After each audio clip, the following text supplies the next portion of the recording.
Yes, Victor. Woo! Awesome to have you guys. How are you tonight? Excellent. Hey. Oh, amazing.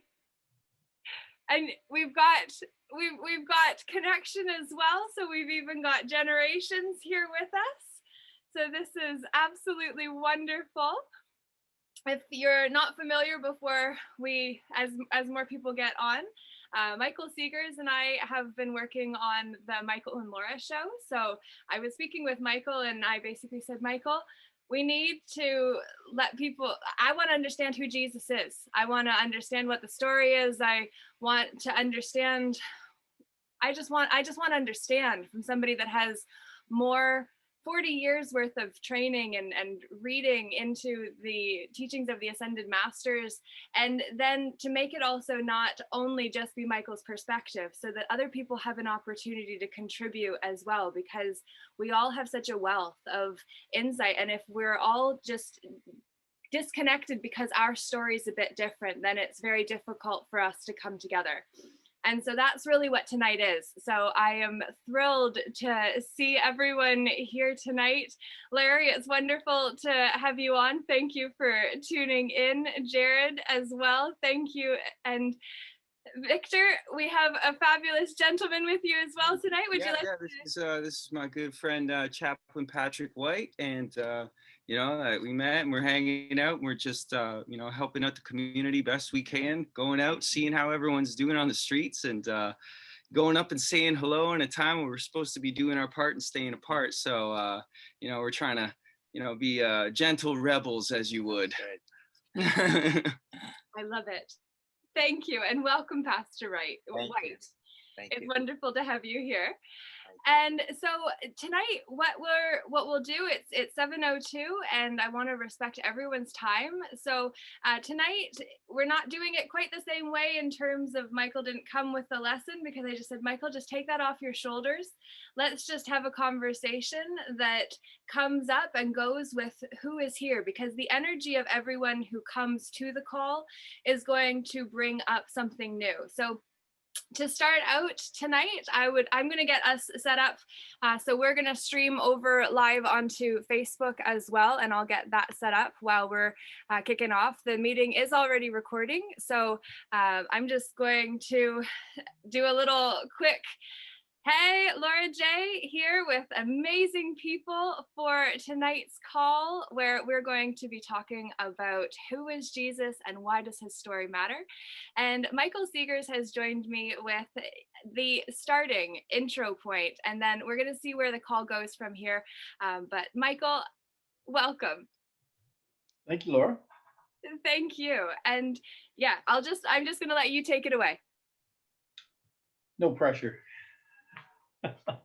None. There is, of course, the historical narrative that has been researched in tremendous depth by scholars around the world for a long time. And some people are aware of the work of Nicholas Notovich in the 1800s, who went to the Middle East and the Far East, maybe not the Far East, but he traveled to India and Ladakh and Nepal. And he was looking for the lost years of Jesus that are not recorded in the Gospels. 17 years of the life of Jesus are not in the Gospels. And Nicholas Notovich somehow got on the trail of that there was evidence that Jesus had traveled into these countries. And in his book, it was very well documented.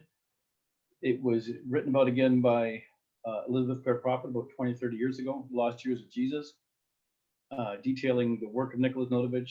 And apparently the evidence is quite overwhelming that he did go to India, he did go to Ladakh, Nepal, Tibet, and in some of the monasteries, there are still records of his visiting there. He was known as Issa, spelled I-S-S-A. And that's very interesting information for the people who have only had biblical scripture as a reference point.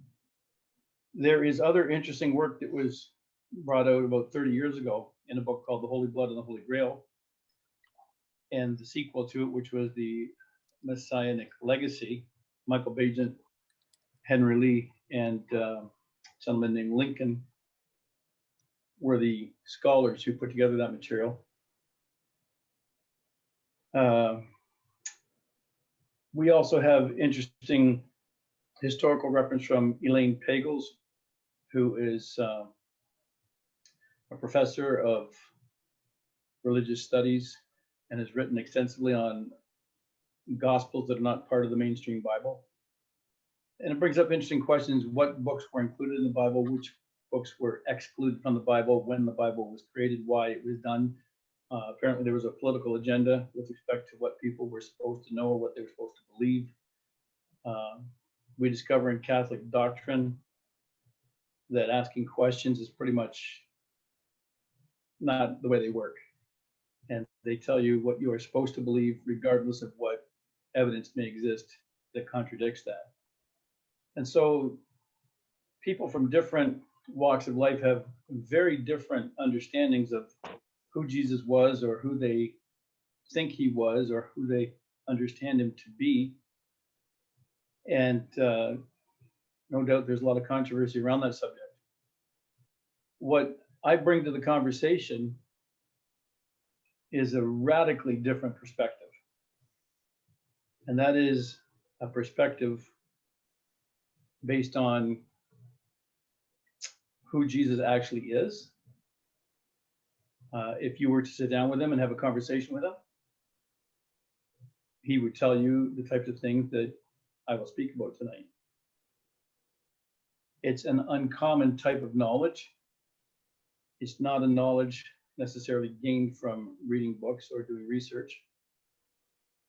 It's a type of knowledge that is available to students of the Ascended Masters who engage in the teachings and master some of the techniques to demonstrate what Jesus demonstrated, and even actually visit with Jesus today in what we call the Etheric Retreats, which is possible for people who learn how to do soul travel, to travel outside the physical body while the body is put at rest and go into the higher realms in the etheric plane where Jesus is available and does teach students. And it's from that kind of a perspective that I would bring elements to the conversation that are generally not known. So who is Jesus? Well, who are we? I think is just as profound a question. We are all immortal souls on a journey of spiritual evolution. And we have a particular divine plan that we are intended to outpicture here in the world of form. And most of us along this pathway have become quite lost in illusion. And so every 2,000 years, there is a dispensation that comes from higher realms by which we are afforded the opportunity of having a mentor. And these 2,000-year ages are named according to what we would recognize as the signs of the zodiac. People talk about we are now entering the age of Aquarius. We have just come out of the age of Pisces. And Jesus was known as the Piscean master, and that's why the symbol of the fish is associated with him. And so for the 2,000-year period, the hope was that Jesus would present to us the example of what we are all intended to become, which is to embody the fullness of the Christ consciousness. Or as it says in chapter 36 of the Quran, which is the heart of the Quran, to become a perfected being. Or as we say in modern terminology, to become an ascended master. To ascend back into the plane of the I Am Presence, which is the source from which we've all descended. And to master all the challenges of time and space, of matter and energy, and become a perfected being. And so it was said of Jesus by his teacher, who was known as Lord Maitreya, that we sent you the best that we had. And if you couldn't recognize the Christ in him, how would you ever recognize it in yourself? So Jesus was the exemplar, the example for all of us to imitate. And it's a very different understanding, especially when we look at the doctrine of vicarious atonement, when people believe that Jesus died for the sins of the world. So now we don't have to atone for our past errors and the karma that we've created because Jesus did that for us. That's actually largely related to Catholic doctrine and based on a lot of errors. There was a particular balancing of planetary karma that was held back by the momentum of light that Jesus was able to embody. But that does not in any way absolve us from the responsibility of doing our part, of cleaning up the errors of our past. And so I think that's a very succinct introduction to the conversation. And I'd like to just really open up to others to participate and bring forth comments and questions. Now, are the Ascended Masters, because my dad was talking about the Essenes last year around the start of the quarantine, and that's a particular sect that Jesus was a part of. Would that be the Essenes? I don't know if that, like, it sounds like perhaps my dad may have been reading a different thing about the same thing. Would that be, because it was in India that the Essenes were like he trained with or he was with and got lessons from. I'm just wondering if that's perhaps the same thing. The Essene community was a spiritual community that had strict observances that were designed for purification, body, mind, and spirit. Mm-hmm.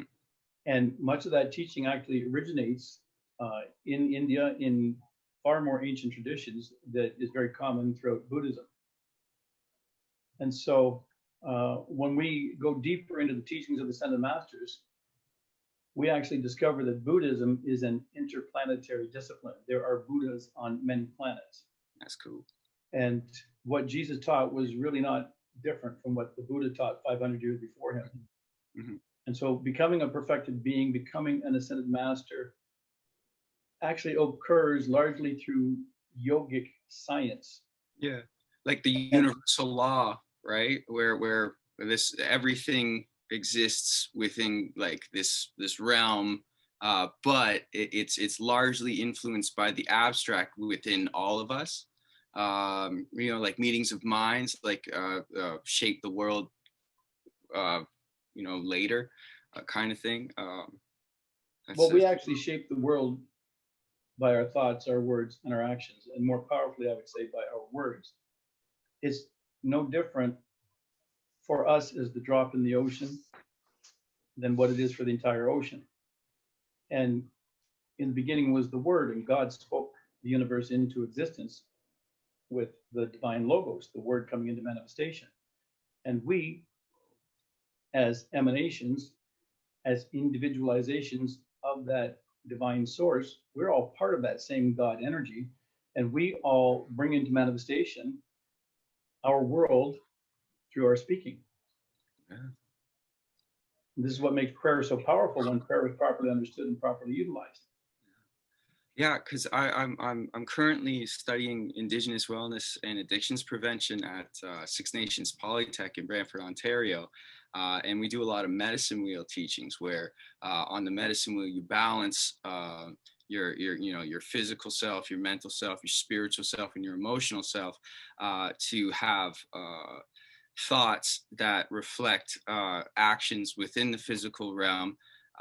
Towards a positive, what they refer to as the gonna hekoi, or I have to get that right. They'll totally make fun of me for saying that wrong, but it's referred to as the good mind or the good life, and the perfected being, I would imagine, is what you're talking about. Would strive to achieve this state where they have everything under control in their own life to their own happiness, and so.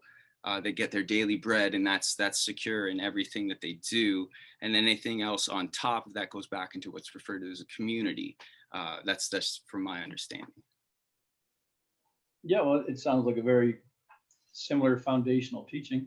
Yeah, that's because it's all good from what I'm studying. You know, I'm rather new to this this style of thinking, so I'm really excited about being part of this. So, yeah. I have a brother that we adopted when he was a year and a half old. He's full-blood Ojibwe. And so I've had the opportunity throughout my life to learn about his tradition and watch him go through his shamanic training. So I'm very familiar with what you're discussing. Yeah. All good stuff. Thank you for being willing to share your perspective and to ask about that. One thing that I wanted to just mention, and it's not necessarily something to go into today, but you had previously mentioned, Michael, in relation to the chart of the divine presence and the cosmic rays, and how each of the religions are actually designed to reflect each of the religions. So when somebody is saying a religion is not complete, it's reflecting that ray, was what you were sharing, which isn't the conversation for today, but I feel like it's relevant to bring it in to say that while this may seem like we're making Jesus more important than anyone else because this is the topic of the conversation tonight, it is simply to say that the Christian faith that idolized Jesus ultimately is one expression of possibility, and each religion had different avatars that embodied the ray that they represented. So I don't know whether I'm saying that correctly, but it just has seemed important to bring into the conversation today. It's not out of place in this conversation, and you're very close to expressing it properly. The emanations of the rays were not so much reflecting as expressing. And so each of the religions came forth as an expression of one of the ray type energies. And so each religion, by its very nature, could not be complete in what it was able to bring forth. That doesn't mean that the religion was insufficient, because you can develop mastery on any of the 7 rays and perfect yourself accordingly. And each of the religions was originally intended for a particular culture during a particular time period to produce a particular effect. I would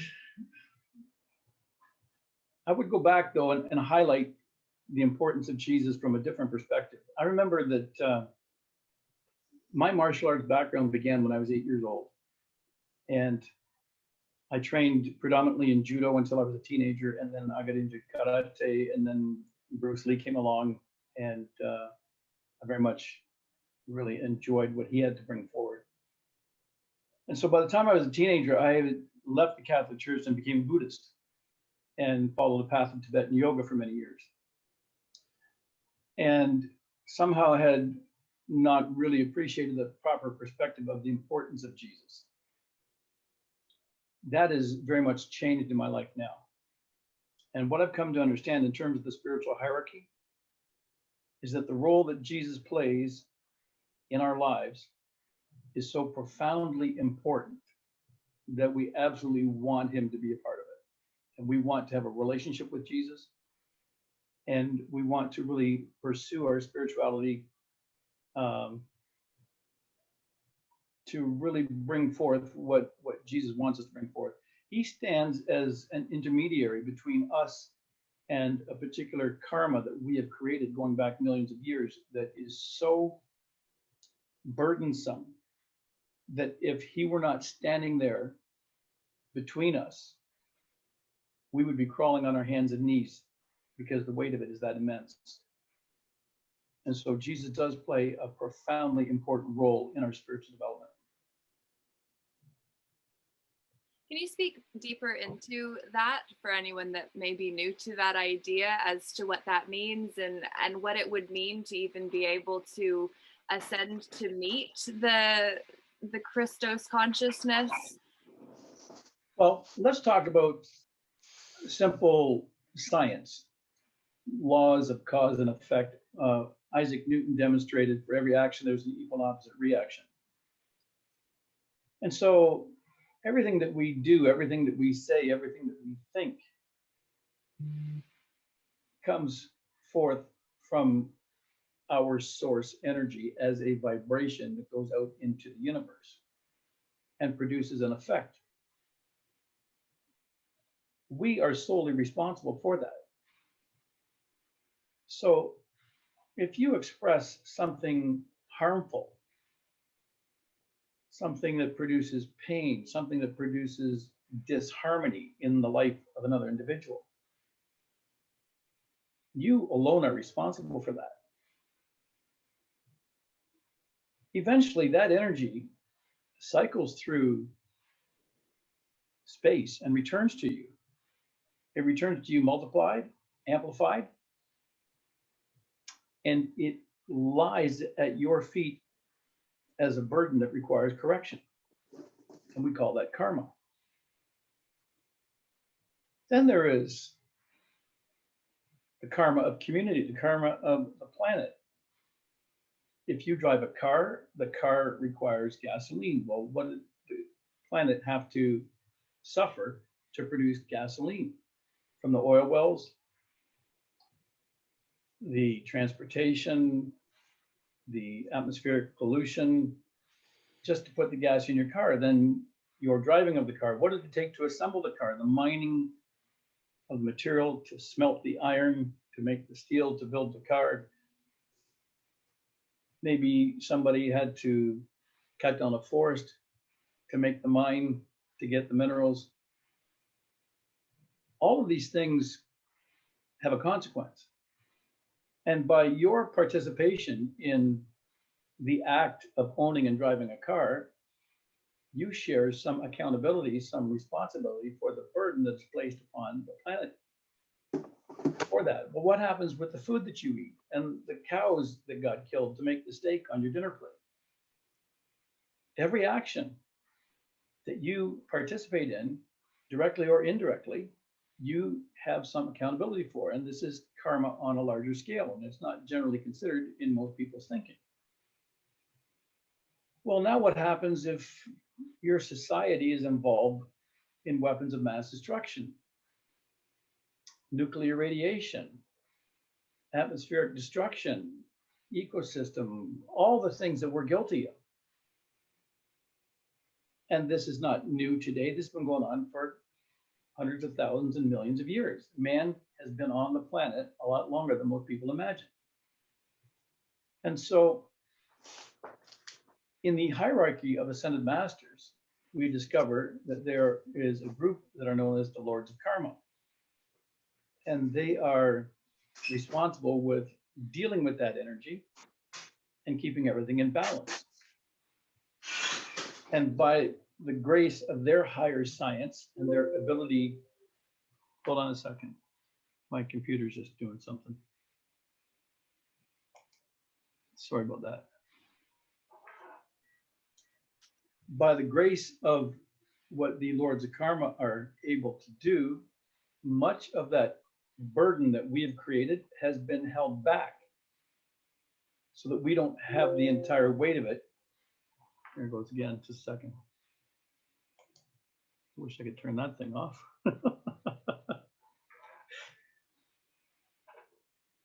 Then there's a further complication. If you get into a little bit of research on the subject of the fallen angels and look at the book of Enoch, and we get into the extraterrestrial question, and the evidence is overwhelming that there are alien races also here on planet Earth with a not so friendly agenda.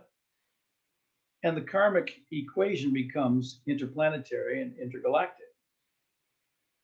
And so we have to be grateful that we have the Lords of Karma to assist us in balancing that energy burden so that the whole brunt of it doesn't land on us in real time, or we'd be crushed.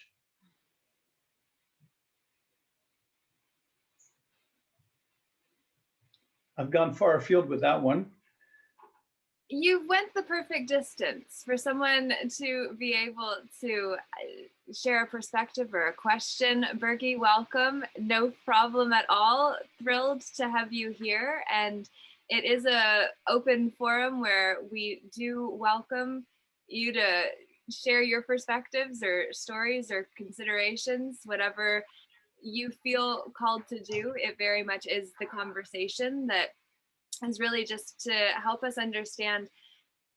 I'm curious because you've corrected me before when I've mentioned some of the New Age 12-strand DNA activation comments around the Christos consciousness being false hierarchy or false information. So from what I've heard, we're born with Christos consciousness. And if, from my understanding, we live in a world where all of our DNA, everything that came before us is part of us because we're microcosms of the macrocosm.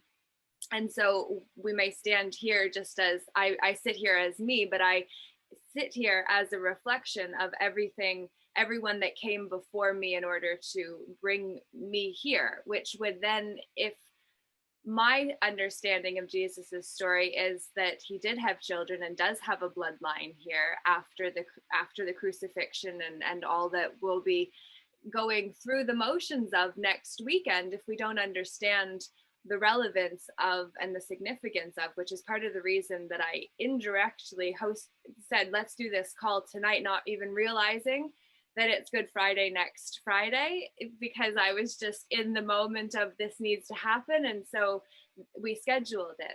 But if we don't know the story and we don't know what it means to us, then it's difficult for us to make ultimate use of it. And then when we have all of the other ideas around what's in us and then what's coming online with these turning point times, it's just like, I don't want to be sharing bad information, but if we only share the best that we've got until we have better. So if you have insights into Christos consciousness and the Christ consciousness DNA within our own cells, that would be very helpful for people, I feel. That's quite a question. You've begun to discuss it in a way that I had not previously considered, the idea about being born with the Christ consciousness. I don't know if that's true or not. I won't say that it's not true. I've never really contemplated that. I think based on the limitations that are imposed by karmic law, incoming soul in a newborn baby, as pure as it is still far removed from the immensity of what the Christ consciousness is. I think it's a potential that far exceeds what a newborn infant is able to hold. We have profound teachings from the masters about what it takes to bring that forth. And the Christ consciousness, I'm quite convinced, is more than most people consider. It's more than being a good person. It's more than being nice to other people and doing good deeds. It is profoundly more radiant in terms of the light that is expressing through the being when there are no more impediments to that light. And so the science of the cosmic clock, which I've introduced you to, shows you in tremendous detail what those impediments are. And when you consider that every thought, word, and deed that you are expressing, waking and sleeping, are loaded with imperfections, and they must be removed permanently in order to express that Christ consciousness. Now, what is in the blood? The blood of the light bearer is very, very different from the blood of somebody who's not of a divine origin. So in that category would be a lot of the extraterrestrials, the aliens, fallen angels, those who have forfeited their divine inheritance by choice. And those of us who are on our spiritual journey would include ourselves in what we call the light bearers. We do carry the Christic seed, which is a spiritual DNA in the etheric component of our blood, and even in the physical component of our blood.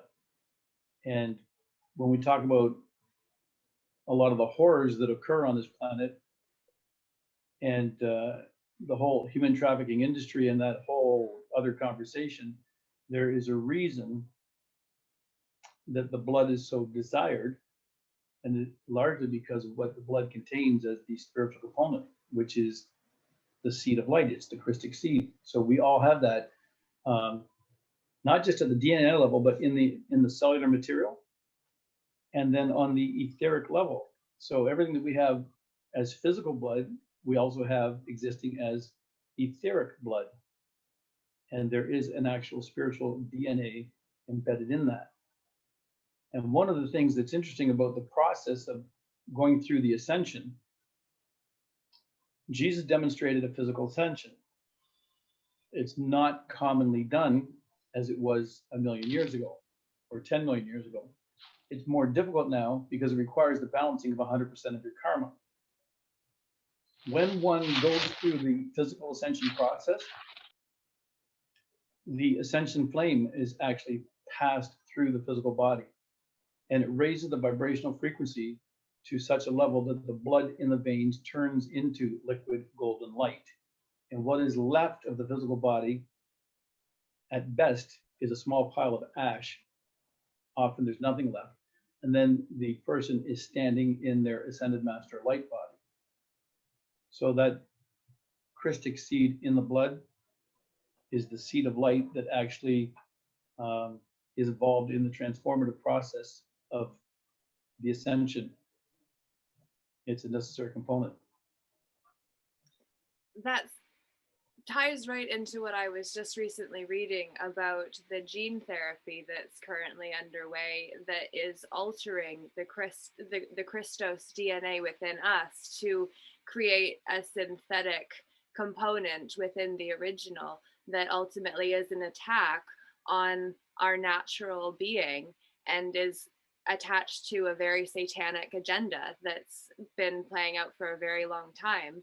And if we don't, and part of it is to confuse us about where we come from, who we came from, who came before us, and the tools that we have behind us. And with your beeping, I know that it's bothering you, Michael, but whenever the beep comes on yours or anyone else's, I always pay attention to the relevance of it, because generally it just comes in almost as if the universe says ding, and then it's almost as if that serves us and what we're doing too energetically, because it's just the affirmation coming in. For me, is how I interpret when the chime comes. So I'm happy if you're happy, and I'm curious what anyone else is feeling or thinking right now. Victor's laughing at me. That's perfect. Jared, please. When yeah. the chime comes is the best thing I've ever heard. When the chime comes, that's the best. Perfect. How do you like that? Jared, if you'll unmute yourself. Oh yeah. Yes, thank you. So I just wanted to say that, it's my understanding that we are all born with the light of Christ. And the light of Christ is that spark within us that helps us to recognize truth.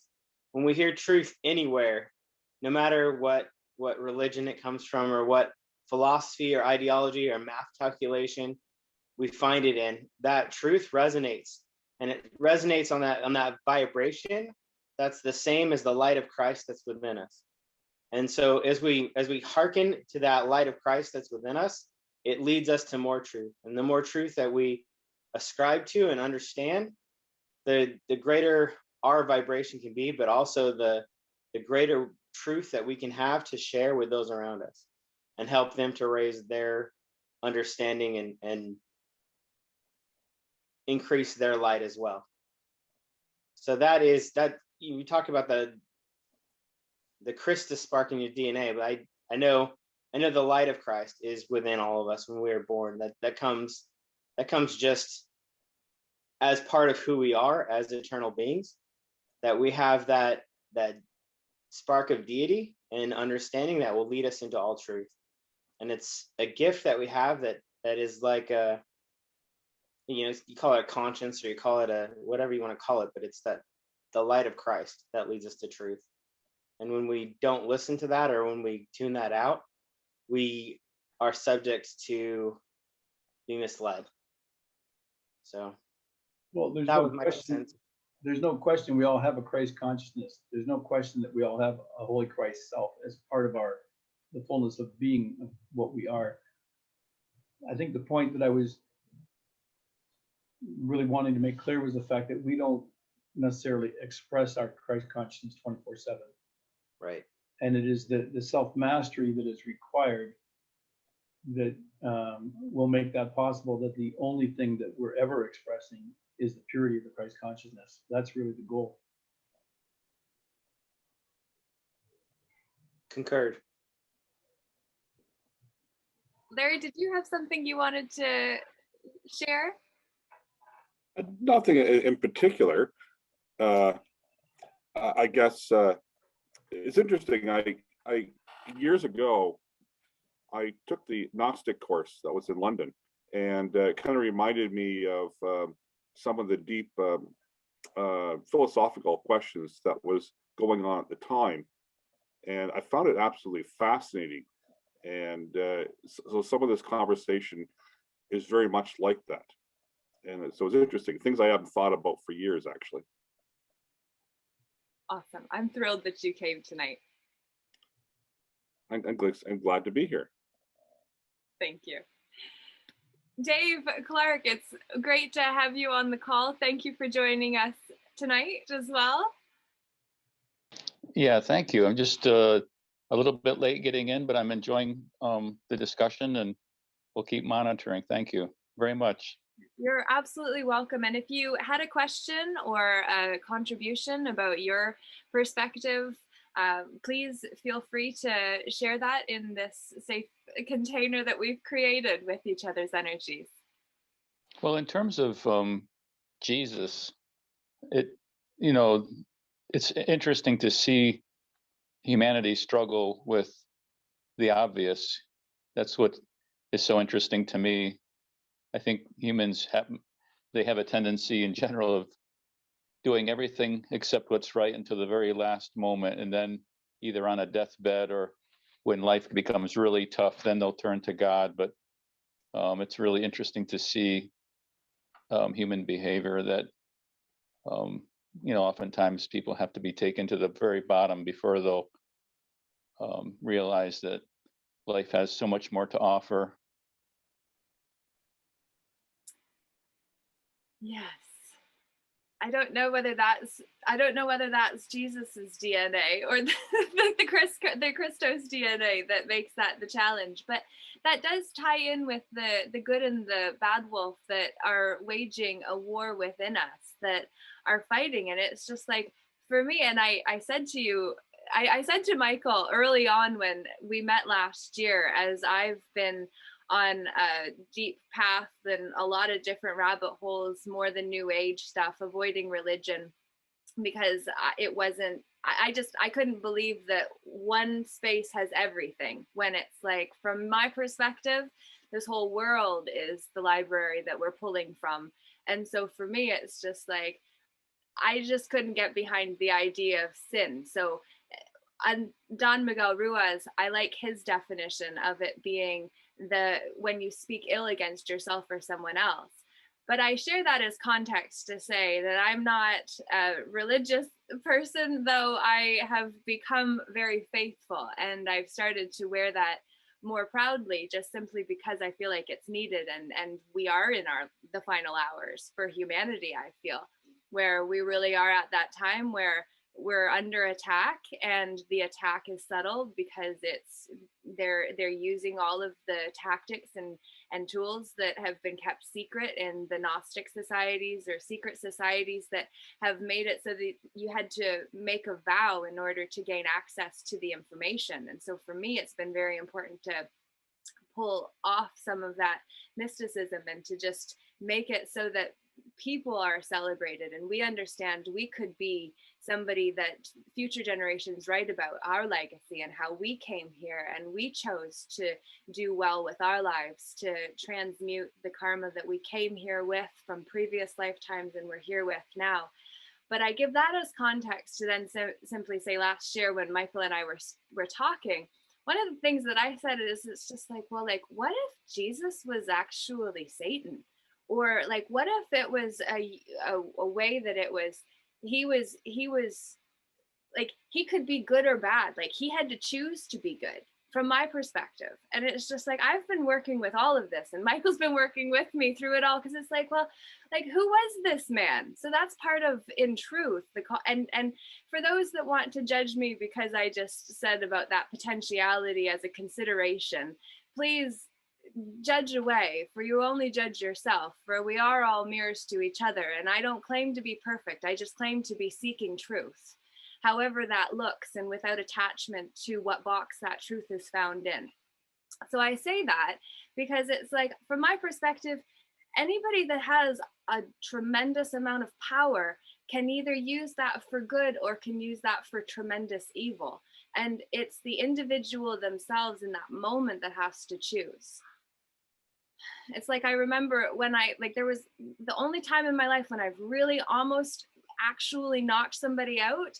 It was in circumstances where I literally, my dog was dying, and that circumstance, I only bring it up because it was like in that moment, I felt the power of somebody that chose, instead of attacking this person that was being so disrespectful and just not aware because of her drunkenness, which is symbolic for life, and where so many people are so convoluted and confused about everything that it's just, they're not present with what's actually going on, and the insensitivity of the circumstances. And, you know, she's saying, we can just go bury my dog before my dog's even dead.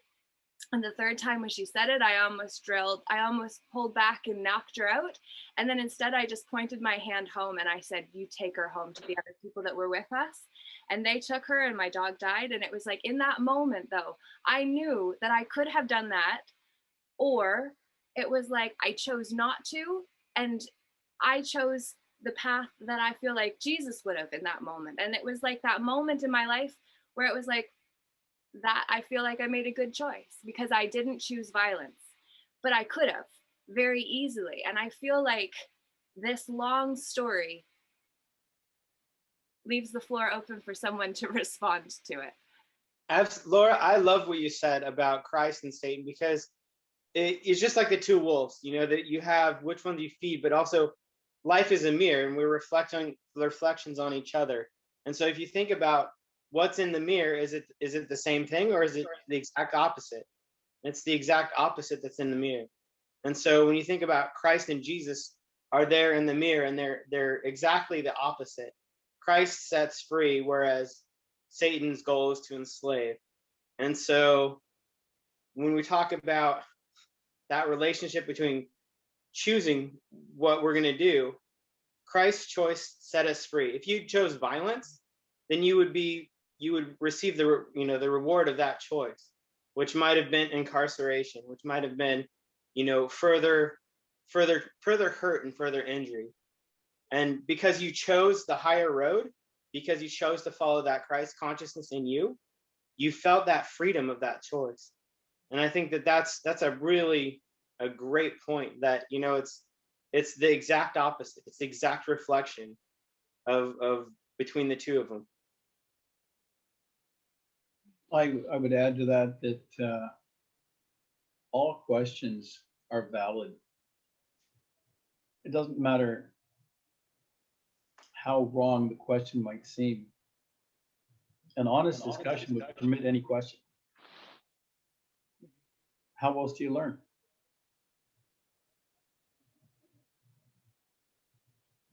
Precisely.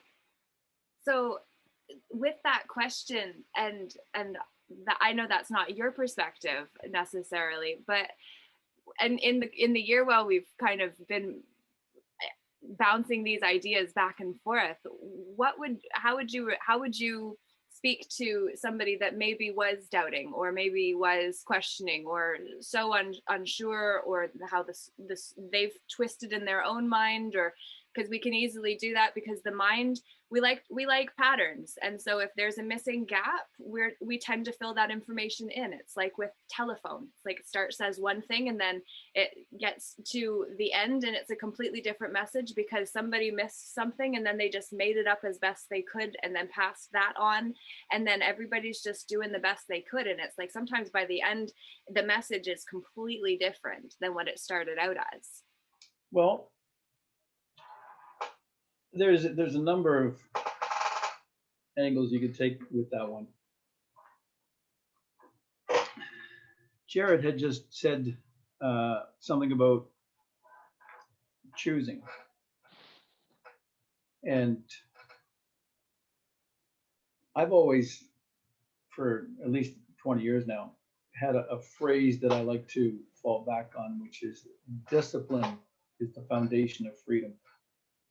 So where Jared was saying that you were choosing and freedom was the fruit of that choice, it wasn't just the choice of the action, but it was the choice of the disciplining of the energies flowing through you in the moment, how you're going to express that energy. And when we are subject to and often slave to all kinds of passions and all kinds of energies that flow through us, and we have that moment of choice with all of that energy all the time. And when we choose to govern that energy and discipline that energy so that we ensure that it is only expressing loving kindness and only expressing in a way that is a blessing to all of life, we're going to have that freedom that we seek. And so in that context, I would answer your question, or the person bringing that type of a question forward: by their fruits shall ye know them. And ultimately, behavior is the demonstration of character. And when I have people come and they are rabidly, emotionally, emphatically stuck on a particular point, what they're demonstrating to anybody who is a witness to that behavior is that they are ungoverned and not disciplining their energy in the way it's expressing. And that is clear evidence of a lack of self-mastery. And if Jesus was the master as the prototype, then the behavior that evidences the lack of that mastery would be the indication of whether or not that individual was expressing the light or the darkness. And that would be a very reliable yardstick in all cases. Yeah, by your results, we will know the choices you've made to create the consequences of the choice. Going back to Victor's question earlier about the Essenes and the missing years in the Bible when Jesus is out of the story. In those years, from my understanding, he went to Tibet and was learning from the ascended masters. That is correct. The personal guru of The Jesus. missing years in the Bible when Jesus is out of the story. Feel free to unmute yourself. It's just we hear the replay coming back at us there, Tariq. But the personal guru. Yeah, there's a time delay on that.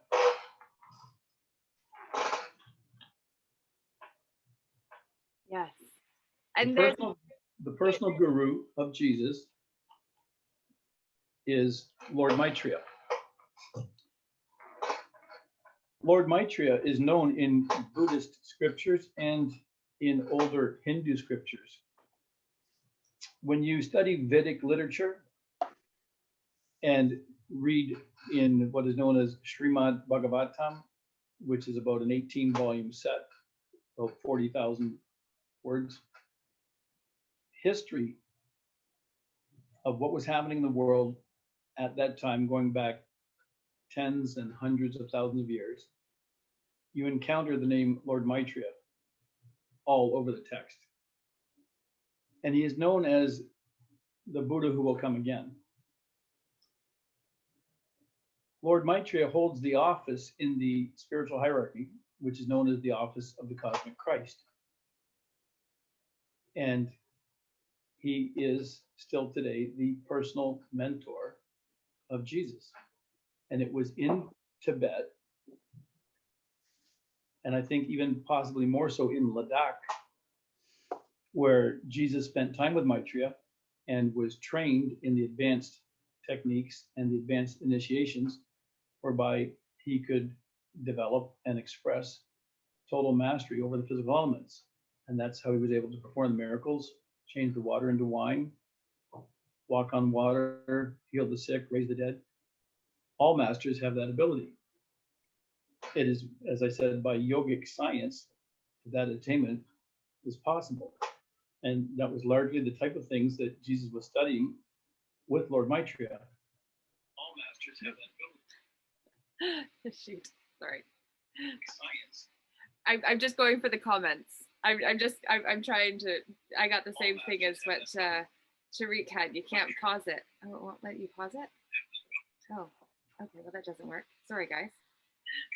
Oh, darn it. I'm just going for the comments. Darn it. I'm trying to, all right. Was Jesus a Christian? Was the question that I can see on there, and trying to get that off. That was, sorry about that. Was Jesus a Christian? Was the question that somebody posted in the comments there, which.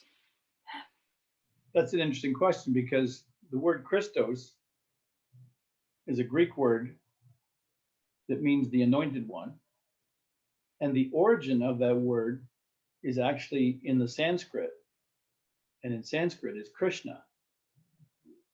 And so if you've ever seen the people who are part of that movement that they call the Hare Krishnas, and you'll discover that they chant the name Krishna as part of their sacred work. Again, it is the use of the eternal logos. It is the science of the spoken word. And when chanting the names of God and recognizing Krishna as that divine being, as that emanation of the divine source, they are elevating their consciousness to that level of the Christ. And where it gets even more interesting is that when you look at the Hindu understanding of Brahma, Vishnu, and Shiva, which transposes into the Western version of Father, Son, and Holy Spirit, you see that Vishnu is the second person of the Trinity, as the Son aspect of the divinity, Father, Son, Holy Spirit. It is described in the literature that Vishnu embodied through the descent of an avatar 8 times.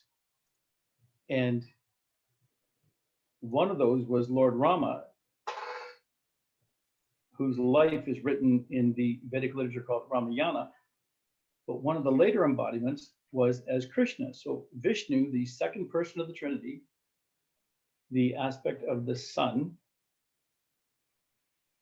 expressing as Krishna, is identical in theme, in flavor, in understanding to the whole idea of Jesus as the Son of God, expressing the Son aspect of the divinity. So was Jesus a Christian? Had to be, by definition.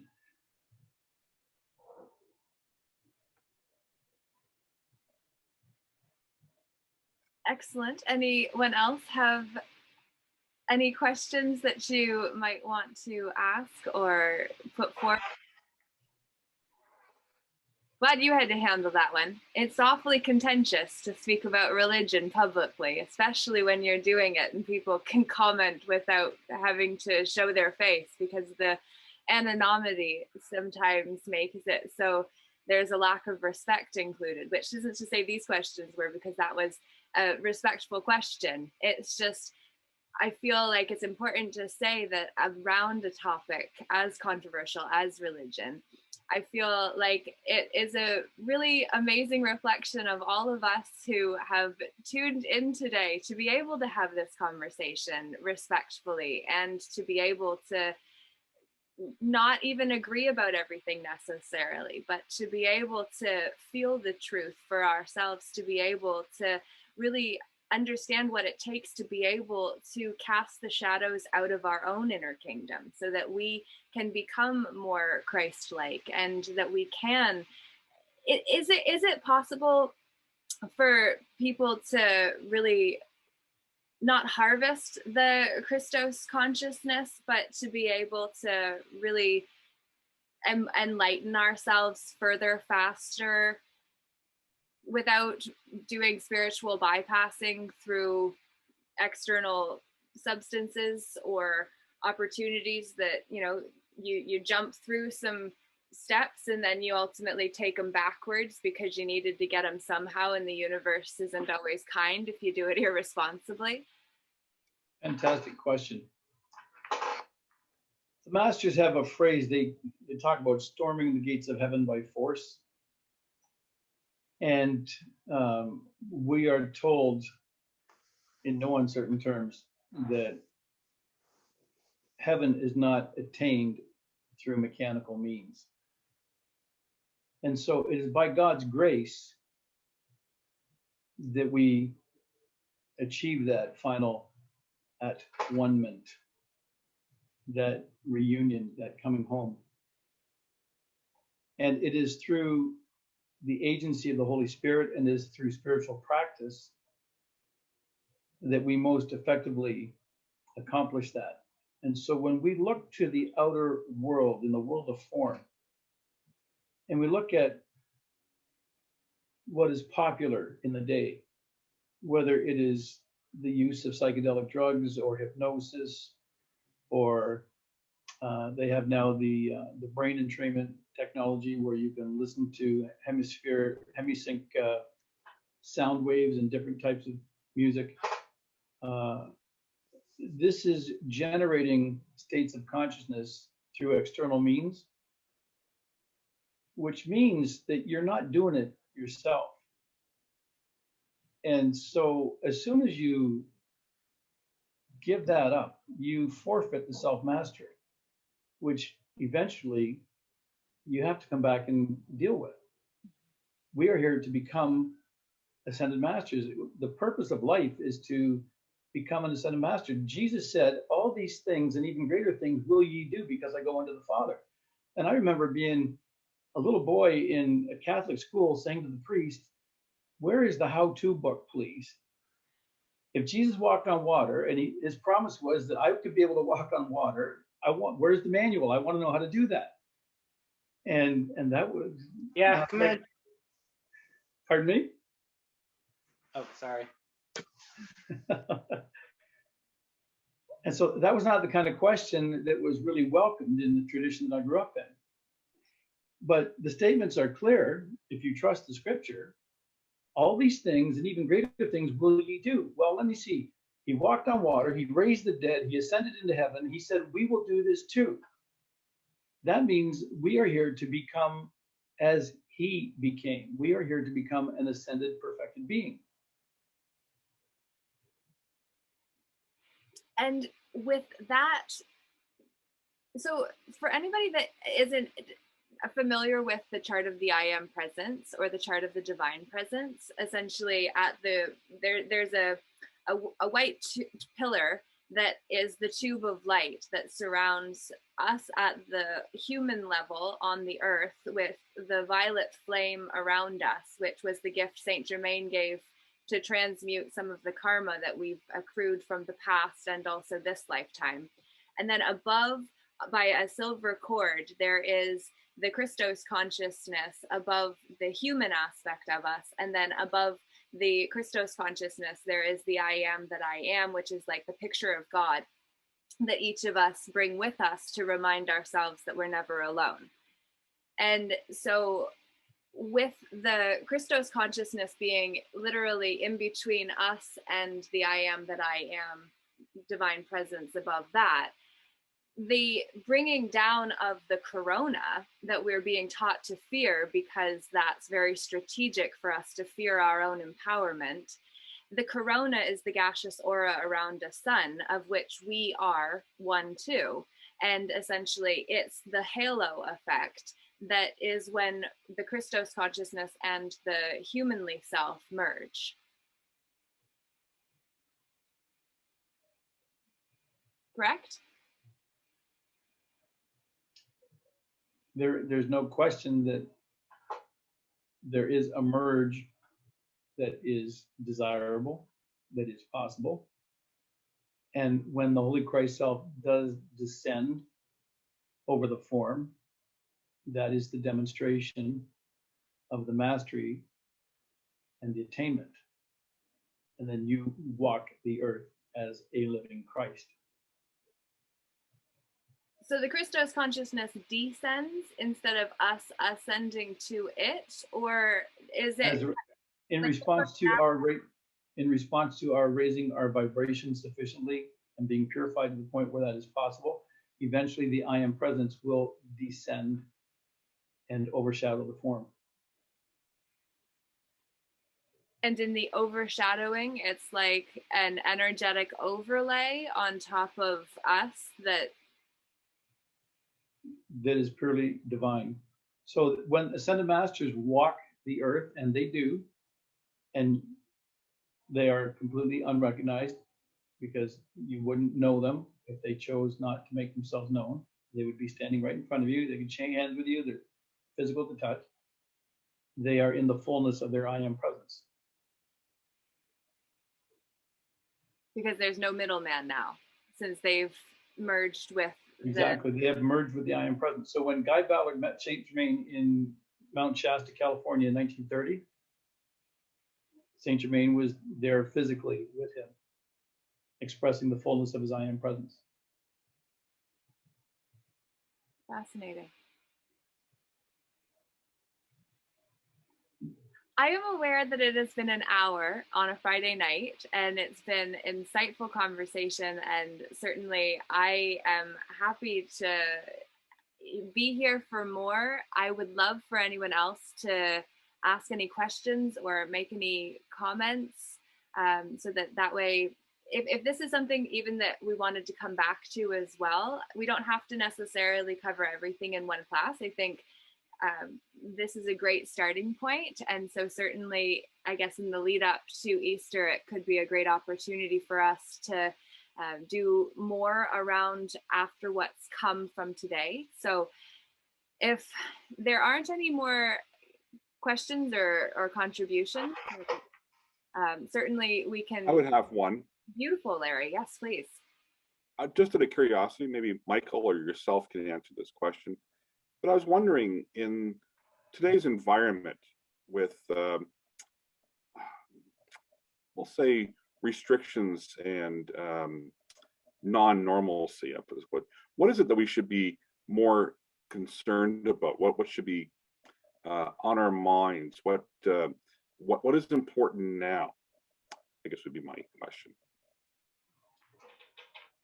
I think people often are looking for answers in the wrong places.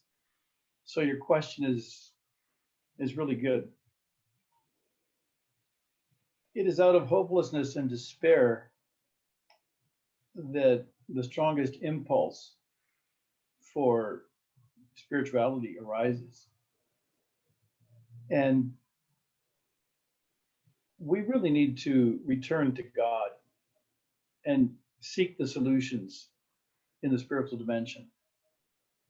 And for many people, that might mean learning how to pray. Many people don't do that. And the benefits of that type of activity, being engaged in prayer or being engaged in spiritual contemplation or meditation, are not just spiritual benefits. They're physical benefits. They're good for your state of mind. They're good for your physical health down to the cellular level. And for people that want to have a more powerful impact on the world that they live in, it may be difficult to appreciate initially, but the truth is, by the power of your spiritual effort, you can make a profound impact on the world around you just by diligent application. And that's the type of thing that we teach at our group, Shambhala Temple of Light. It's the type of thing that Laura has been introduced to in the past year, and one of the reasons why she's so excited to be sharing with people the things that I bring forth. I've got more than 40 years of training and experience with this type of thing, and I want to be able to share with people the powerful spiritual technologies and spiritual solutions that are available that they've never encountered before. So, excellent question. You made me think, it really, in this whole environment, you really see that there's a lot of followers, but very few leaders. Before, in the before times, we kind of did our own thing, and we were basically, we'll call it that, the normal. And now we're in an environment where people are looking to somebody else to saying, okay, this is a person that's going to lead me out of whatever the problem happens to be. And I'm not necessarily one of these people. I'll try to make my people around me comfortable, but I also realize, wow, these people are just following blindly into whatever they're doing. They're not controlling necessarily their own life. They're trying to find some meaning in from somebody else. And I find that actually kind of fascinating, as we'll call it. As the world goes crazy, I'm just watching it go around me. The world's gone insane. Crazy is different. Okay, sure. Insanity is doing the same thing over again, expecting different results. So it's a bit of madness, it's a bit of crazy, it's a bit of insanity for sure. But when everybody's looking to others to lead them, it's look at our socializing system. We've been completely trained away from our natural nature. We're put into socializing systems in schools to raise our hand, to ask to do basic bodily functions that as a man or a woman, we know we got to go to the bathroom. It needs to happen. But nowadays, you have to ask if you have permission to do such a thing. If you have anything going on in your body, you're trained to go to an authority, which is seen to be the doctor, which that institution was created in the 1900s by the Rockefeller Foundation, that has a really nasty Rockefeller Report 2010 with the agenda of everything going on. So it's just like we've been socialized to become slaves as part of a system that keeps us away from our power. So for your last question, showing up at a summit like this to have these conscious conversations, that's a big piece of how you support yourself through this too. And when you look to the leaders, the best way to see who a leader is to actually, when you come into a group context, you look to who people look to when you ask the question, because people automatically will turn to their leader. If you're in a gang situation, you don't talk to the gatekeepers specifically, who are the ones just not wanting you in their community that they've already bought belonging to based on what they had to do to get there. So when you go into a group circumstance, it's natural tribal dynamics for when a question is asked by an outsider, that the ones that are being asked the question look to the leader to see whether they can answer the question. And I think what you're witnessing, Larry, is evidence of a behavior that is just embedded within the consciousness everywhere you go. And that behavior is one of mental laziness and not wanting to think, preferring to just follow and not engage in some mental activity. Thinking is burdensome. Most people would choose physical labor over thought. And insightful inquiry takes some effort. I was thinking too of the after time. You know, I don't know how long this would be, where people who were looking to these leaders finally realize that they're not leading and they have no answers. And then the masses would say, what do I do now? And I kind of envision myself saying, okay, let's talking to these people and saying, okay, you need to follow your own self. And I think it's until something like this where they actually see the disillusion that you can actually go in and kind of empower these people. I don't want to say anything else, but just say empower these people in a way that they never really thought of. Right now, they're sort of having a blind guidedness, I'm going to say, into whoever is on TV and whoever happens to say and who's got the nicest suit. And you know, I like to say that people like to listen to, if your first name starts with doctor and you have a lab coat on, then whatever you say must be true. And I think that a disillusionment will happen at some point. And then it'll be people like us saying, no, the power was always within. And let me show you how to find it. And we have a responsibility to do that. And what we will discover is that there is a density of consciousness that will be the determinant as to who is the audience and who is the way shower. And so every one of us at our particular level of consciousness will have an ability to impact those who are beginning to wake up and beginning to ask questions and wanting to search for truth. And eventually, we would hope that they come through people like yourselves to what we have to offer, because all these solutions are available in the teachings of the Ascended Masters. The Masters have the answers for absolutely everything. And I've exhausted my question list through 40 years of being engaged with this material and discovered it's absolutely true that there is nothing that the Masters cannot deal with and cannot answer and cannot handle. And it's just a matter of learning what is available. It's always been available. And in the past, it was done through the tradition of mystery schools where very few people had access. But today the Masters are much more accessible and the doors are open to anybody that wants to come and walk through them. And the Shambhala Temple of Light is where you practice and what you founded actually in 2008 it was, Michael? Might have been 07. This is our 14th anniversary this year. Amazing. Congratulations. Thank you.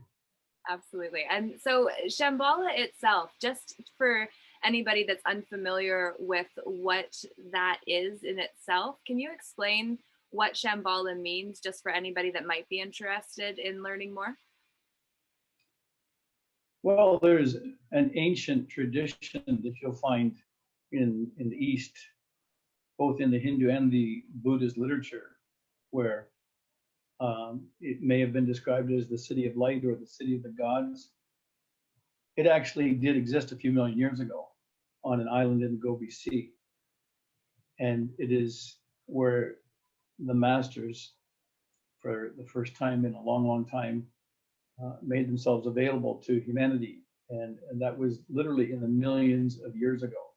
And the traditions of Shambhala can be found in a number of religions. In the Zoroastrian tradition, in their sacred book called the Zendavesta, you'll discover that Ahura Mazda was the Ascended Master who we know as son of Kumara, who was bringing forth the religion of the sacred fire, and his student Zarathustra was the founder of that Zoroastrian tradition. In the book of Daniel in the Old Testament of the Bible, we discover the same person described as the Ancient of Days. And in Buddhist scripture, he was known as the Buddha Dipamkara. And it's from Shambhala millions of years ago that this tradition has extended up into the present day, whereby the masters have made themselves available to the rest of humanity.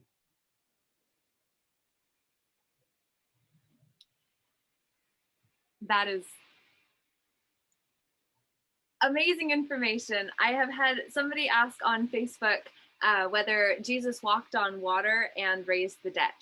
Was a question that somebody had asked over there, which is different from the Shambhala. So I know we're kind of looping around, but that question was asked over on Facebook. So I do want to respect that.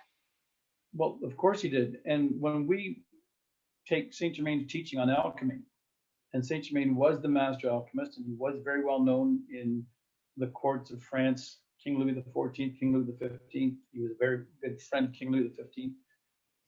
He demonstrated alchemical precipitation. He did alchemical transmutation, the very similar things that Jesus demonstrated through the science of alchemy, which we talk about yogic science. Well, yoga is all about alchemy when you get down to it.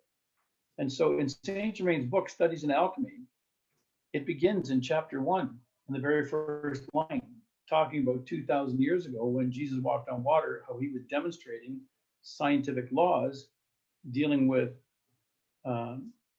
light and gravitation and forces that are known and recognized and understood by the masters that we have not yet understood in our science today.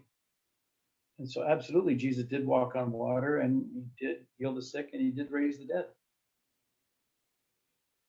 We are expected to do the same. Remember, even all these things and greater things will you do. And it's through the science, the sacred science of alchemy, which is the alchemistry of life, which is taught so magnificently in Saint Germain's material, we all have the ability to develop this type of attainment. So we can all be alchemists like what Jesus was and Saint Germain. And so all these things you too can do and more, he said. And that, I feel, is the way that we can end tonight. I don't have any more questions over on Facebook. So thank you for asking the questions. Birgie, yes, please. I was just curious. It's partly question, partly comment. I've had a number of so-called near-death experiences. One very powerful one, and I was hit by a car, found with no vital signs on the street. But I remember my experience, and it was the most profound experience of myself, but it has nothing to do with the body, the personality, all these things that we identify and attach ourselves with here in the physical material plane. And after that, I was able to see through people's facial expressions and their words, and I could feel their pain and their suffering and what they were hiding from people. And I also got a lot of visions through dreams. Sometimes it came in the middle of the day and randomly. I didn't have control over when this information and messages come. So I'm wondering what, I'm not that familiar with the Shambhala of Light. I've done numerous silent meditation retreats and lots of inward introspective work, so-called esoteric spiritual work. I've been practicing yoga most of my life on and off. I was just curious what anybody else may think or know of so-called near-death experiences. To me, it doesn't feel like a near-death. It feels like I crossed through another realm. And I remember the experience when I was coming back, and it was like coming through levels and layers. And I remember my first thought here was, oh, I'm back here where it's all about polar opposites. Where's that feeling of oneness, the profound sense of myself where I was a part of everything and everything was a part of me? There's no polarity there. There's no black, white, good, bad, male, female, up, down, smart, dumb, any of that.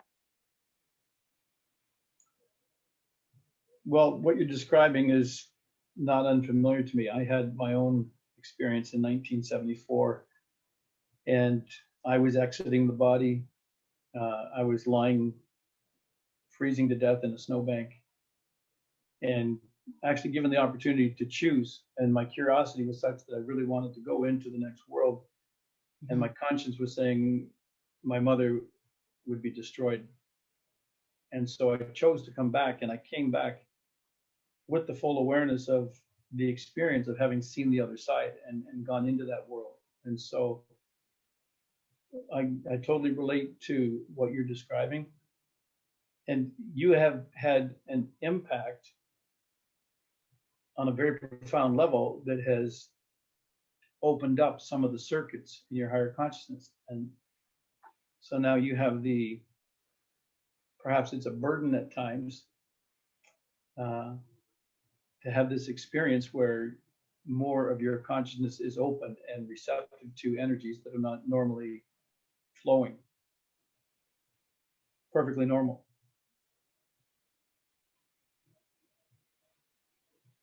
I forgot to share that I had a similar piece.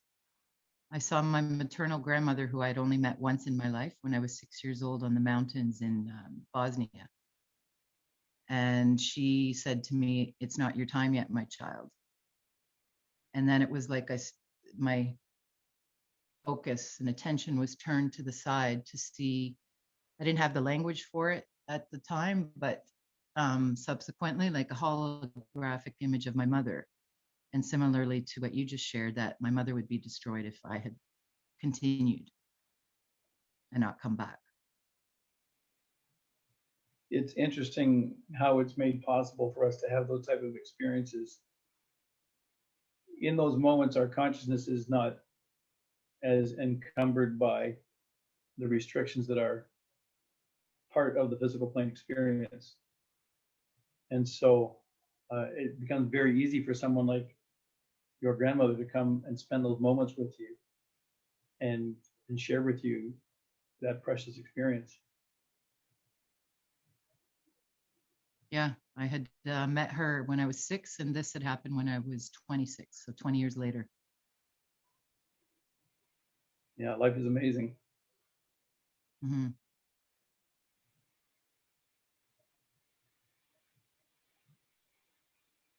Pastor White, did you have a question? Or was that a hand up? I just saw your hand move. Sorry. When I can see you, I noticed. So I would have been glad if you had wanted to share anything. Does anybody want to say anything final tonight? Thank you for sharing that, Virgie, as well. That was beautiful. It's wonderful to hear the stories of those who are present. Yes, please.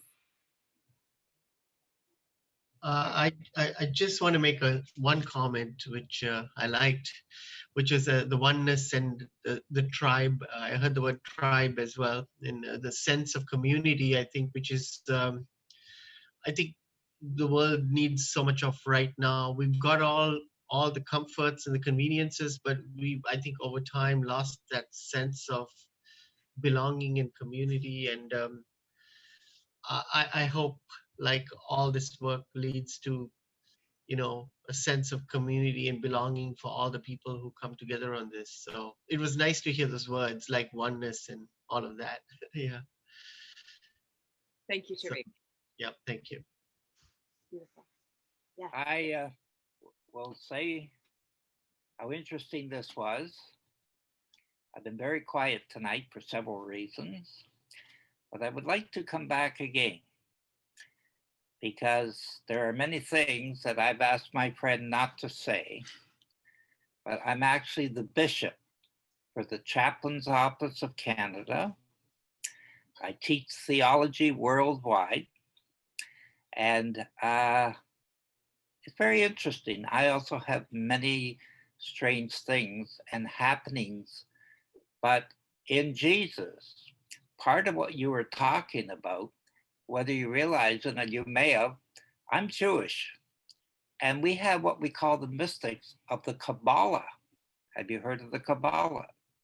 It's very, very similar to what you were saying. So I always tell people, when you're listening and learning, you never criticize or judge. You listen to learn. In life, we always get something out of every class and conversation. We may not adhere to everything, but what you get is like a puzzle. And eventually, at the time when you're ready to leave, that's the last piece that goes in the puzzle. But thank you for having me and allowing me to listen with you tonight. Thank you for joining us. Michael? That is absolutely fantastic. I studied Kabbalah beginning in probably 1976. I have a friend in Brooklyn who teaches Talmud in the synagogue. And when he met me and discovered where my consciousness was at, he informed his rabbi in Jerusalem. And he said, this is the man we were looking for. And the rabbi, this is back in 1993, rabbi paid my expenses to fly me to Brooklyn so he could sit down and talk to me. Mm. And it was described to me that he was the foremost individual in the world on the subject of Kabbalah. And so we had a very wonderful conversation. And it's a subject that is, I'm not foreign to that at all. So it's really a joy to discover that we have somebody here this evening that has experience with that, and certainly opens the door to new conversations. Thank you. Absolutely, it opens doors to new conversations, and we can have another gathering like this. Absolutely. I think now is the time when it's needed more than ever. Margie? I just wanted to add one of the major message I came back with from the big so-called near-death experience was that we're all here to love and learn and help one another, to heal and to elevate. That's it. Everything else is just made up. Loving kindness. So perhaps we should at least make available to anybody who is interested this evening access to what we offer at Shambhala Temple Light. Laura, you're familiar with the document I created just recently with the links for our information? I believe so, but if you just make sure that I'm sending the right one, I'm happy to make sure. I'll send it to you again tonight. It's the introduction to the teaching, so it's got the link to the piece I wrote on Quora about who are the Ascended Masters, and then the links to our beginner class videos where you can discover who you are as a divine being. And the response to those videos has been fantastic. The people who were ready for that information went through it very quickly and called me within 24 hours and said, what's next? And so if people here are ready for that information, we want to make sure that you get it. And we'll bring you along at whatever speed is good for you.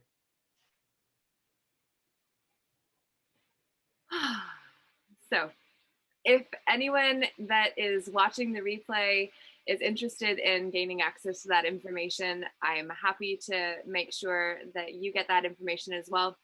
If you just send me a private message over on Facebook or on YouTube, if you just make a comment below this video to say that you would like to get the video and the email that we can get it to, then we'll be happy to make sure that you're able to gain access to the information that you've only gained access to tonight because you're ready for it. Because when the student is ready, the teacher appears, and when the teacher is ready, the student appears. That document is uploaded to Dropbox. I'm wondering if we can put the bit.ly link on screen for that. Sure. I have shared screen capacity. I've given anybody the ability to share a screen. I just have to figure out I have that. Let me text it to you and then you can put it up, okay? Yeah, that's perfect. And so we'll get that information up so that you guys have access to more tools and resources. The Michael and Laura show that Michael and I started working on creating episodes introducing the teachings of the Ascended Masters, the Chart of the Divine Presence. We've recently done 2 episodes on Mother Mary and the Rosary as spiritual tools as well. That was fascinating. We've got tonight's conversation, which we can certainly gather to have more of the opportunity to gather. And so there is so much information out there. We all know that, but it's about finding what resonates best for us so that we can then work with what's going to really take us to the next level that we're looking for. So I will put it into the replay. So it is all good. So when we get this up onto YouTube, then it'll be up there, and I'll make sure that everybody in the screen here tonight personally gets the link so that you can gain access to that instantly. I will put it in the comments on the original Facebook video as well, where this has been live streamed. So you'll be able to gain access to it there. And we are at 8:30. It has been an hour and a half on a Friday night talking about Jesus and so much more. So thank you for being people that are willing to invest your time, energy, effort, and attention on being something like this on a Friday night. I know it is during, times when you're not really supposed to be going out on a Friday night, so it's a little bit different, but even still, I think that the people that are in the frame tonight are people that would probably have been here anyway, because honor and respect to each of you who showed up tonight. Truly, thank you. And appreciations for everything that it took for all of us to show up in the room. And so on this note, we will end tonight, and then we will come together again soon. I will post that information out. And if anybody is interested in getting emails from myself, you can go to ljeh.ca, and then I send out emails with the links to the calls that I do. On Thursday nights, I do also read I read a book for an hour on Thursday nights, and I have been reading Saint Germain on alchemy. So if you are interested in hearing about alchemy but don't want to have to read it yourself, I'm doing that to help hold myself accountable for moving through the works. And then once it's all finished, then we'll be able to do some deeper dives into that. So Michael and I will get that going next year. But in the meantime, we've got what we're doing, and these are amazing opportunities. So I'm just really grateful for everyone and wish you all a wonderful evening. Thanks. Wonderful to have you all. Thank you. It's been a party. Thank you so much. It's been very good. Thank you, guys. Have a good night. See you later.